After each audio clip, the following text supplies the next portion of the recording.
Okay, and then I'm going to present a window. We'll get going.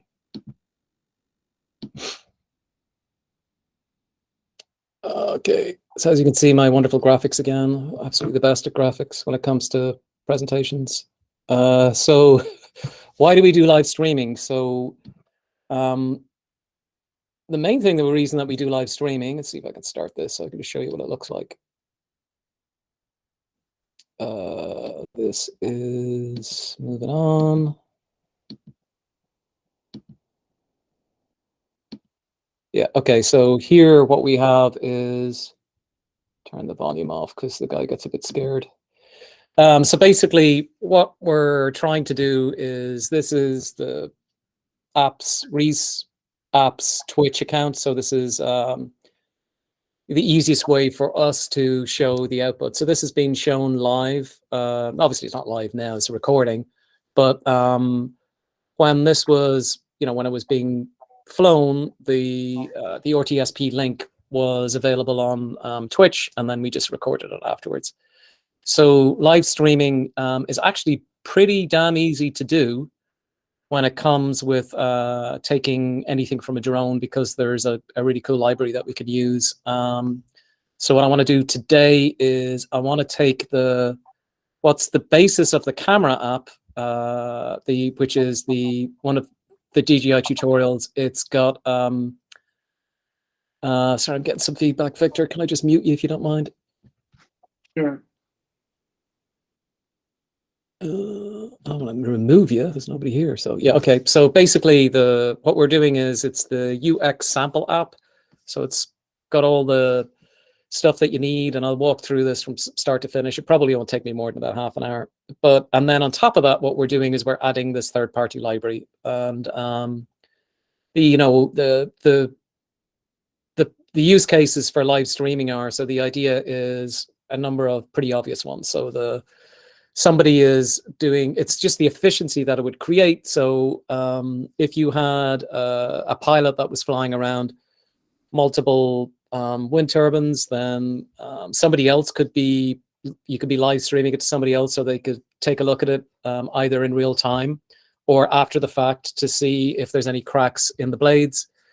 It could be a fire engine chief could be looking to see what's going on with all the drones that are flying around so they get a better view of what's going on.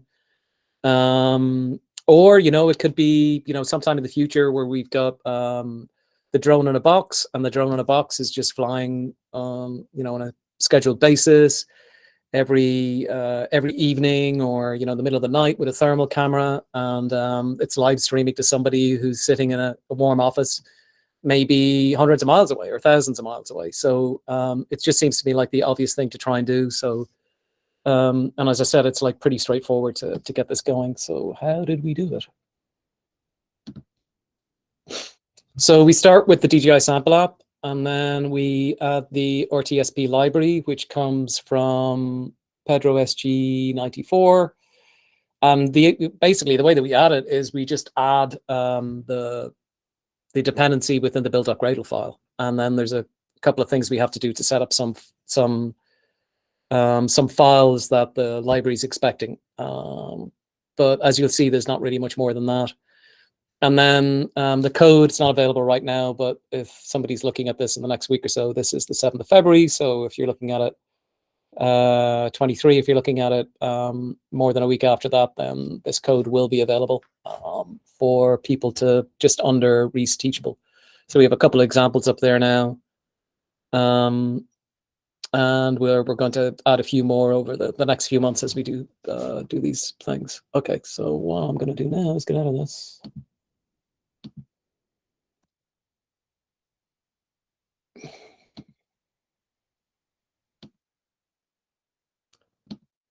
Okay, let me see. So I'm just going to follow the README. So the README, we're going to set up our camera app. I'm going to say it's API 21. Hit finish. It's just, I just ask for an empty app. It's nothing special. Okay, then it's going to take a few seconds to do that. So we have a whole bunch of tutorials. Well, first of all, DJI have a whole bunch of tutorials. So this is working on a Mavic Pro. We've also got it working on a Mini. Works pretty well. I think the video that I showed you, the Twitch, that was on a Mini. But the tutorials that the DJI did, they're only in Java. Great tutorials, but hey, nobody codes Android in Java anymore. So we converted them to Kotlin. So that's out under github.com/GodfreyNolan. We have the 10. We've talked about those in previous meetups. But what I've never done is I've never actually walked through what it is to create an app using those tutorials.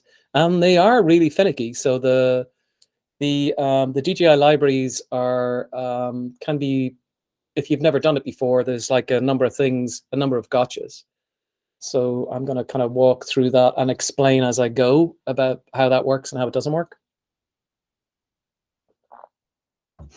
Okay, so it looks like we're almost finished.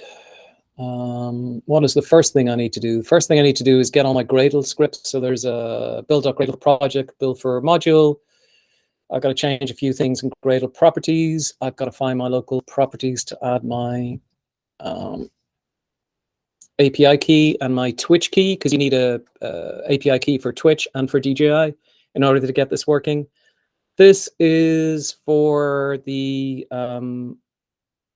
somebody asked me on LinkedIn, is this Android v5? This is not Android v5, it's Android v4. For the moment, Android v4 is, if you're going to be using one of the smaller drones, you're going to be using Android v4. So Android v5 is kind of a bit more complicated, but it's either way it's irrelevant because it's a Mavic Pro, which is not supported by Android v5, so it's just v4. But we will be doing a v5 talk in the future, I'm sure. Okay, what's the first thing I'm going to do? So I am going to change the project file. You got to be careful that you don't sync everything because it won't work. There's a number of things you have to do before you sync it. So what are we doing? Okay, in here, nothing really. I've added Maven, so okay, so that's a bit different because we're going to need that probably for our RTSP file. Okay, not seeing anything in there that's any different. Now the module build.gradle, so there's lots going on here. So let me just cut and paste that. Okay. Okay, so tons in here. Okay, so what do we got? We've got target SDK version is 30. It's pulling the Twitch key and the DJI key from my local.properties. So I probably should go get that first. You get your API key by going to djideveloper.com. And start this here real quick.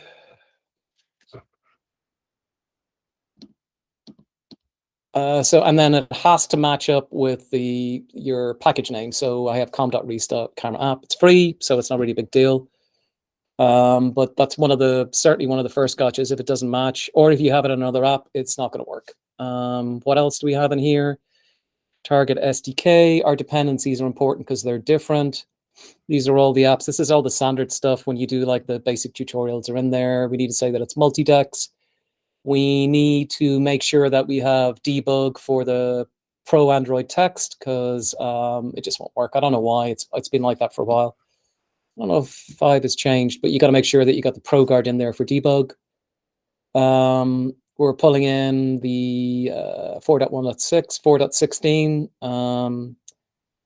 Also have the RTSP in here, so we have an event bus and RTSP. So that's new. So that's not typically what we would do when we're doing an Android app or a DJI app on Android. We're excluding a couple of different things here, probably for space, I think is the reason. Okay, so what else? Oh yeah, we got to go Gradle properties. This is always one that I forget. So we got to add enable jetifier, so it basically rejets the recompiles the DJI, because otherwise it's not going to work. And then we want to get rid of this because the dependency resolution management isn't going to work for us. And I added the stuff for local properties. So hopefully, if all works, I can do a sync. And this is the first part. So that means I will have all my libraries set up. And then I can start going attacking the code. So what do we do? Probably the most interesting one is this. So the standard Android libraries, Kotlin, lifecycle, so making sure that you have your session management, navigation. I love the new navigation Jetpack, so we don't have to worry about. We have a menu now that we can use for that, which is great. So we have like a visual representation of what's happening with the navigation of the user interface and the fragments. Material constraint layout, nothing changing there. And then adding all the different DJI libraries, which is I've increased the Java max heap size. Yeah. And then that's it.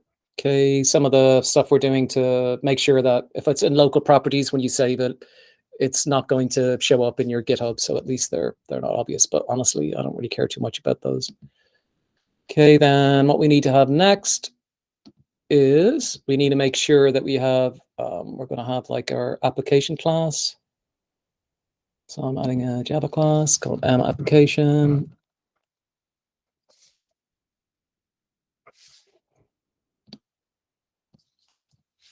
Okay, nothing special here. Going to change my main activity. So we're going to replace the code. This is just the stuff that we get saying, hey, we're going to have activity main. So what's different here? Well, the only thing really is we want to make sure that if you plug in the USB, that the Android phone knows to call up our app. So that's the main thing that we're doing here. So we're saying, hey, somebody plugs in the USB, then make sure that this app is brought up there, so that so essentially when you're plugging your phone into your remote controller, that the remote controller will know to pop up this app. And then we have to make some changes to a resources file later on, which will enable that. In our main activity layout, so I go to my resources, layout, activity main. I'm just going to go straight into the code. There's constraint layout as the default. I'm going to change that, and I am going to have a fragment.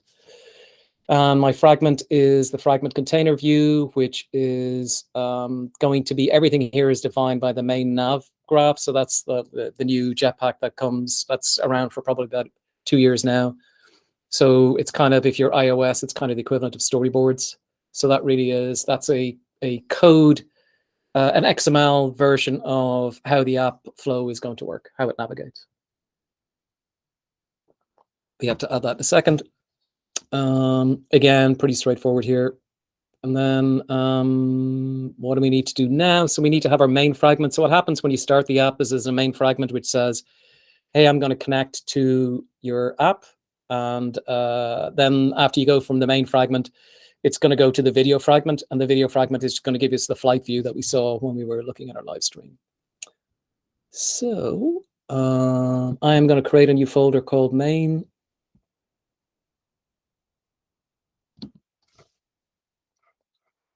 And then within main, I'm going to have a main fragment.kt. What I probably should do is do it the right way. So say fragment blank. And call that main fragment. That way it creates my layout file for me.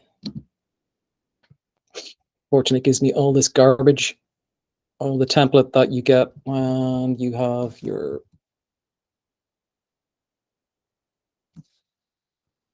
file. Okay, so what do we have here now? So we have a lot going on. Mostly it's permissions. So we have the permissions that we're looking for. So this is basically making sure, to worry about main view model. I have to add a view model in a second. But basically what we're doing is we have all the permissions that you need for a DJI or a drone app to work. We have a firm key, view model. I'm going to add that. So view model in Android is the session state. So normally in Android, when you move something from portrait to landscape, it creates a brand new app. So you have to have a view model in there in order for the app not just keep recreating itself all the time. It's going to need to be able to know where the state was before the activity was destroyed. Because if you go from portrait to landscape, it's going to destroy the activity. And then refresh SDK relative UI. So then that's the whether the status is connected. You know, this is all in main fragment. Basically, what we're doing is making sure that the connection is working correctly for the drone. Okay, and then the next one is the main view model.kt, again in main.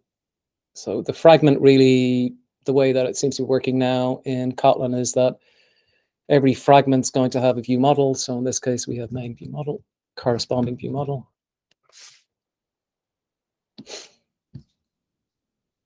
And this is, we're going to have another file called DJI Resource Manager.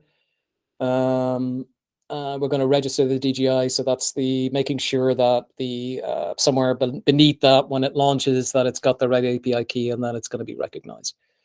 It's got a couple of annotations here, so it's going to use coroutines and it's going to use the new flow jetpack too as well. Okay. Next, what we're going to do is we're going to go into models. I'm going to create a model for ourselves here now. Model, of course, being the data. I got to go backwards a bit first. So I'm going to have the DJI Resource Manager, which is one of the things that we needed. Just staring at me in red there, so let's get rid of that.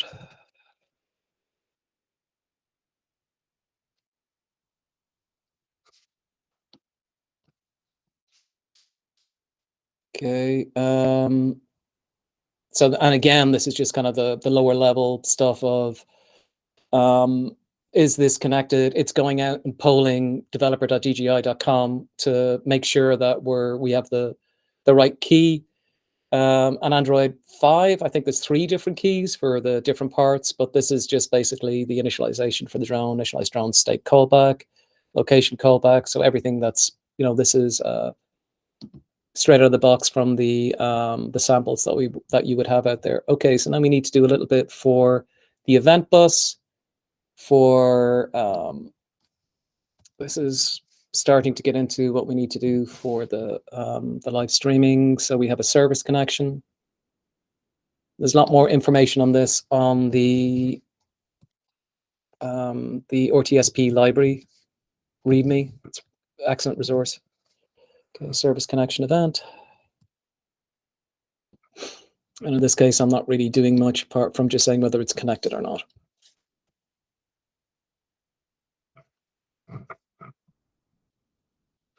Oh, there's something. Okay. Oops. Excuse me. Like I said, this is going to be available probably in about a week when the other competition finishes. Okay, so we have camera app models, and then we want to set up our RTMP callbacks.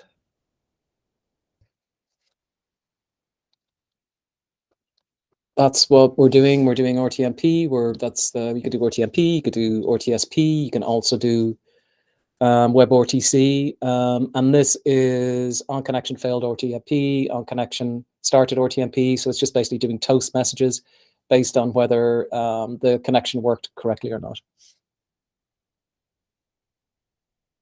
And then we need an RTP provider. So this is going to be in our models folder again.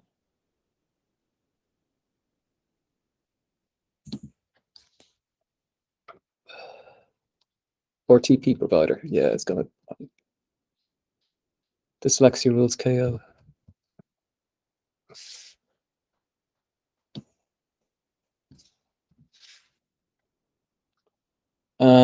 So stream camera request code projector screen projector. So this is basically all that we need to do in order to be able to, the streaming, this is the hardcore. This handles the RTMP streaming in the app. Class starts by importing necessary classes for the Android SDK, calls a class called display base, which is a class from the third-party library. And the class has a constructor which takes an instance of that display base. And there's three main methods: on streaming activity result, which is used to handle the result of the activity started for RTMP streaming, stop streaming, obviously stopping it, and then toggling it. It's checking to see if the RTMP is streaming. And if it's not streaming, then we need to have the start activity for result method called and pass the intent. Oh, if it is streaming, to call pass the intent on to the start activity for result, and then give that the link to the camera. All right, so now next, we need a new package called service.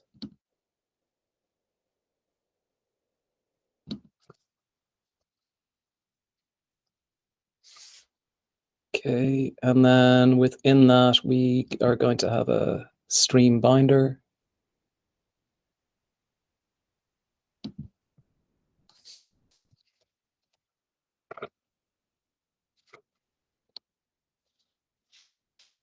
Okay, and then we need to have a stream service because it's all on red.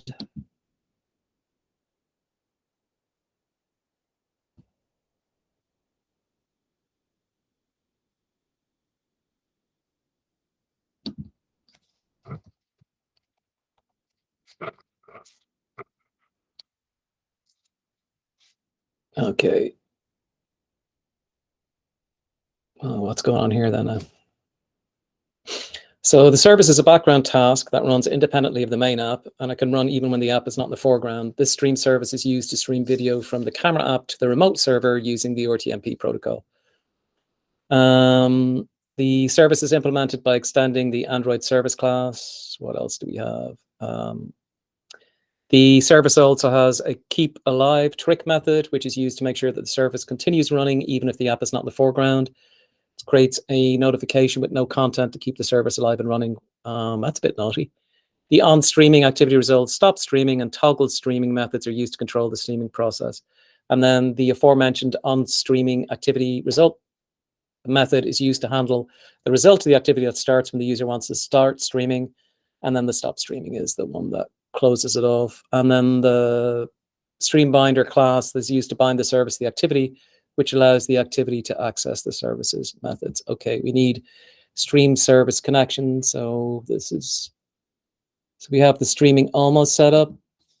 This would be the last one, I believe. Open the connection.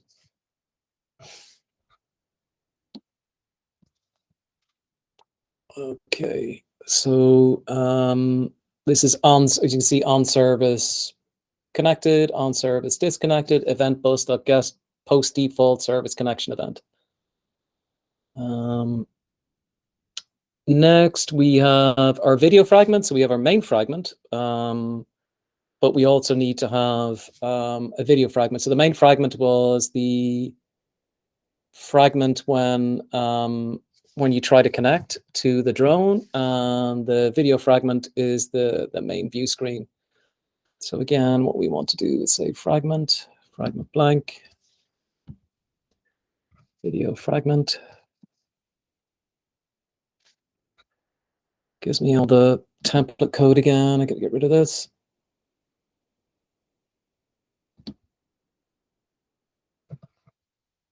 Oops.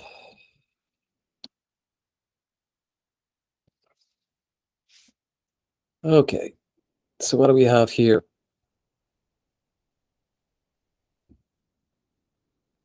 So this is used to display the live video from the DJI drone, is using the DJI SDK to receive the raw H.264 video data from the camera live view and display it on the screen. The fragment sets up the views, binds to the stream service, and receives video data to display. And then the DJI codec manager is also used to decode the video data and send it to the display. The fragment also uses the event bus library to listen for events related to the service connection and handle them appropriately. So this is basically the main gig here for viewing the video. And then, as I said earlier, every fragment needs its view model. So we're going to create the video view model.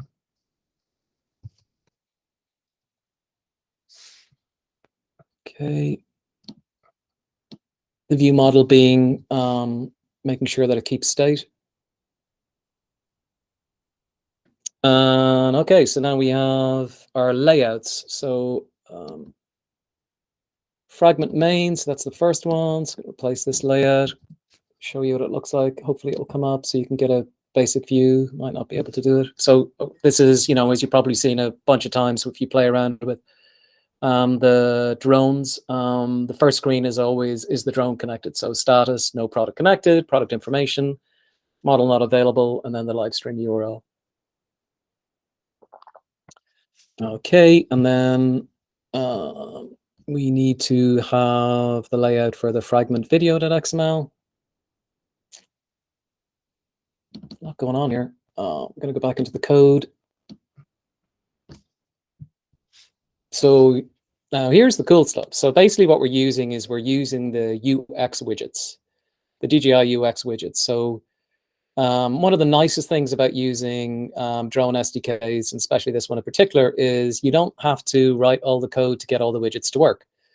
So let's see what we have over here. So we have it, and not only that, it when you add the widget, it binds to whatever the code is behind the widget in the SDK to give you the functionality. So the FPV widget, first person view widget, the FP overlay widget, the flight status, flight mode, GPS signal, remote control signals. So you're not coding these. Basically, all you're doing is you're throwing the widget onto a layout, and then it just automatically appears. So when we get our view, it's all basically made up of these widgets, and you can create panels with them and do all sorts of other stuff. But what you're not doing is coding what's behind this, which is super cool. Oh, and at the top, I think we're telling it which view model to use as well. So we're telling it that we need to make sure that this is the video view model so that it remembers where it is in case somebody changes back to portrait from landscape. Okay, then we have some resources that we need to do to make sure everything works. So if we go into the values for colors, just add a few more extra colors. Strings, we need to make sure that we have all of the correct strings. I think we changed to DJI FPV Kotlin. I think that was borrowed from the camera app. That's what the camera example is called. And then we need to add some styles to make sure we got the right styles. So I need to create a new resource.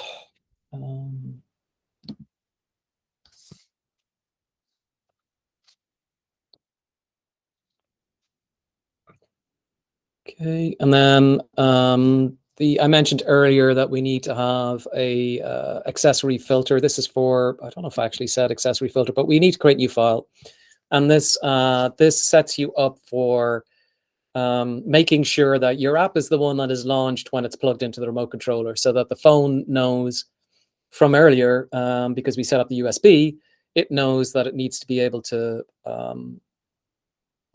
call your app. But it won't do that unless it has the accessory filter.xml. And that's also referenced in the Android manifest, which we'll get to in a second.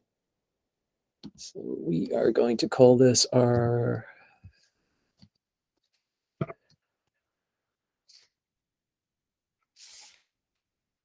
I'm going to go direct to the code. And oops, that is not the one I wanted.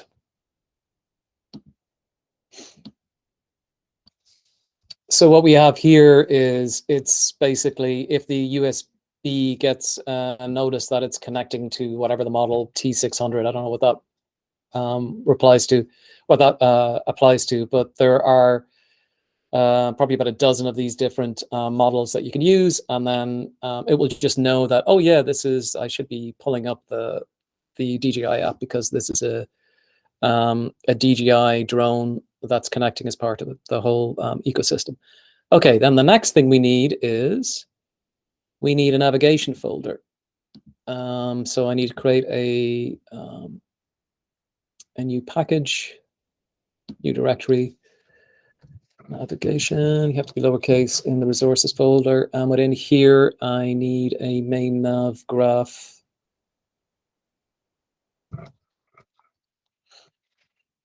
Almost there, getting there. Code. Okay. So this is basically the flow of the app. So if we look at this in design, hopefully it shows up. The main fragment goes to the video fragment. This is the home one, but we're just doing this in XML format. So, and you can also drag and drop if you want. And then the action that we do is we say action main to video. The destination is the video fragment. I don't think we're actually passing anything, but you can pass data as well here too as well, which is super cool. Okay, and then our Android manifest. So our Android manifest, if you're doing anything much with Android at all, you'll know is basically it controls everything that goes on with your app. So what do we have? So we have a couple of different activities. So we have our main activity.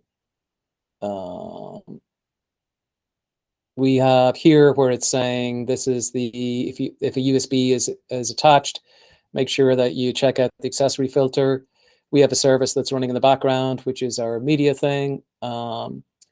We have another service for the DJI global service. And then this is just making sure that we have the right API key in here, which is what I put on the local properties earlier. Okay. And let me see if I can build that now. See what failed on me. I have a fallback because I've got this working earlier today. So if the worst comes to the worst, I'll just go back to my fallback.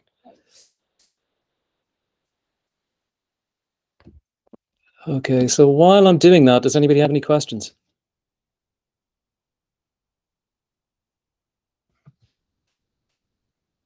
Hey, Zane, how are you? Is the manifest updated? Yeah, I think I did.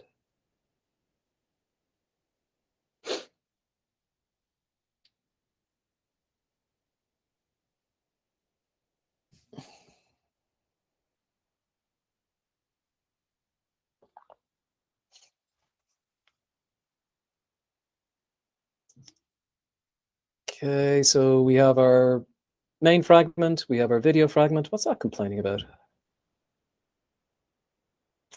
Shouldn't be complaining about that.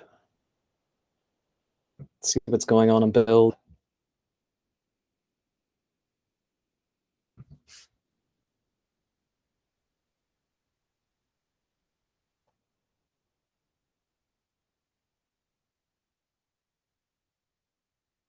Yeah, build config doesn't like to work unless built. I found that there's a lot of the new jetpacks too as well are like we use binding a lot. I see all the errors have just disappeared. So I won't jinx it, but we're going in the right direction. You know, until you build it, the errors don't go away. So the old days where I had to make sure that all the errors were gone before we would even attempt to build something. The jetpacks have kind of paid to that. Don't do that anymore.